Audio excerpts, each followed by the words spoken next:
Assalamualaikum. Sebelum singgah kebun durian, hari ni saya singgah kebun cempedak saya. Okey. Ada dalam 100 pokok lah. Okey, itu cempedak. Ada dalam 100 pokok. Ini semua CH28. Ada dah selit sikit cempedak king. Ini baru tanam ni sebab makan dat rusa. Tu. Okey. Ni ada. Ni pun baru tanam. Semok sikit lah sini sebab jangan pergi. Ini upah orang mesin rumput. Sebab nak membaju.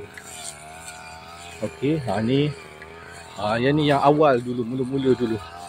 Dah besar tinggi daripada saya dah. Setahun lebih yang ni. Okey. Ni ada pokok. Ni ada sepokok.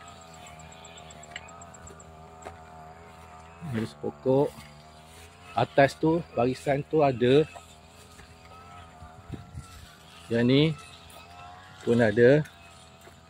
Banyak dah, ada kurang 100 pokok. Saya singgah sekejap nak tengok orang main serumput. Di samping tu saya baja sedikit. Okey. Ini pun sama. Cempedak CH28. Ini baja-baja.